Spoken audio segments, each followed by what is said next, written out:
এসেছি 5 জন পুরুষ আর 5 জন মহিলাকে প্রকৃতির মাঝখানেতে। আর যে দল সব থেকে বেশি সময় ধরে থাকতে পারবে সে জিতে নেবে $5,00,000। আমি তোমাদের 3 দিন সময় দেবো। ডলারগুলো সব আমাদের। তোমাদের জায়গা হলো ওই দিকে আর তোমাদের জায়গা হলো এই দিকে। আর তোমরা কোনো মতে নিজেদের সাইড চেঞ্জ করতে পারবে না, করলে ডিসকোয়ালিফাই হয়ে যাবে। যাও তোমরা প্রথম রাত্রের জন্য তৈরি হয়ে নাও। আমরা তৈরি। ভাগ্য তোমাদের সবাইকে সঙ্গ দিই। ছেলেরা নাকি মেয়েরা, দেখা যাক কে জেতে।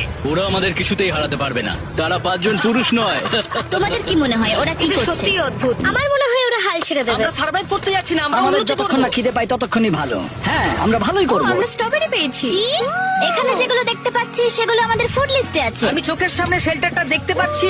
ওইদিকে এটা আমাদের শেল্টার। সবাইকে এখানে স্বাগত ভাইরা। এবং অন্যদিকে কয়েক মাইল দূরে মেয়েরা তাদের ক্যাম্প সেট আপ করার জায়গা খুঁজে পেল। এখানে জলটা দেখে ভালো মনে হচ্ছে না, তাই আশা করছি আমাদের পেছনের দিকে যেতে হবে আর ভালো জল খুঁজতে হবে। এটা বেশ ভালো। হ্যাঁ, এটা আমাদের স্পট হতে পারে, বুঝলে? সবকিছু এখন ঠিকঠাক চলছিল, কিন্তু আমার অন্যান্য সব ভিডিওর তুলনায় এই চ্যালেঞ্জটা আমার শুট করা সব থেকে নিষ্ঠুর হয়ে আমি যদি উঠবে। এখন বেরিয়ে যাই আমার খুব আফসোস হবে। এটা খুবই কঠিন হতে চলেছে। আমার মনে হলো কিছু যেন এখান দিয়ে গেল ভাই। আমরা এখানে একা নই, এটা মনে রাখবে।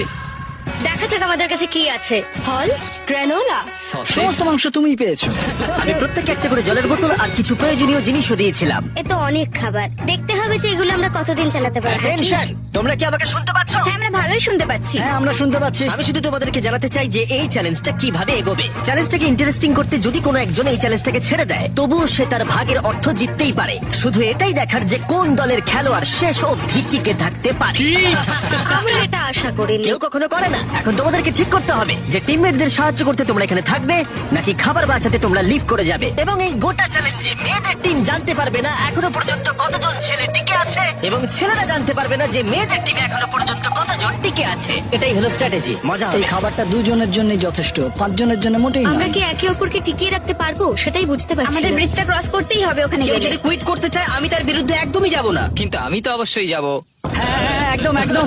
হ্যাঁ, প্রথম উইকের পরে মনে হচ্ছে এটা একটা স্ট্র্যাটেজি। আমাদেরকে স্ট্র্যাটেজি করতে হবে। ভাই আমরা কিন্তু একই টিম, আমরা এখানেই আমাদের থাকবো। করতেই হবে। মেয়েরা জিতবে আর ছেলেরা হারবে। বাকি রাতটা ধরে দুটো শিবিরই নিজেদের ক্যাম্প মজবুত করতে থাকলো আসন্ন ঝড়ের কথা মাথায় রেখে, এবং ছেলেরা শুরু করলো গাছের একটা ভেঙে নেওয়া ডাল দিয়ে। আমরা তাঁবুটাকে প্রায় বানিয়ে ফেলেছি, মেয়েরা সেটা করছে না। আসলে তারা করে এবং ছেলেদের থেকে ভালো করছিল। উপরের দিকে। আমি চেষ্টা করছি আগুনটা জ্বালানোর। আমরা ছেলেদেরকে এবার হারাবো। চলে যাবে। আগুন! আমাদের যাত্রা এবার শুরু হলো। প্রথম রাতটা অনেকটাই টাফ ছিল, আমার ঘুম আসতে অনেকটা টাইম লেগেছে। Good morning. আমাদের আরো কিছু জিনিসপত্র লাগবে। চলো আমরা তৈরি করা শুরু করি। আমার মনে হয় ছেলেদের থেকে মেয়েরা বেশি ভালো কাজ করছে। আমরা জঙ্গলের মধ্যে দিয়ে যাচ্ছি কারণ আমাদের জলের দরকার। পরিষ্কার পানীয় জল পেতে ছেলেদের অনেক মাইল পেরোতে হতো পানির অযোগ্য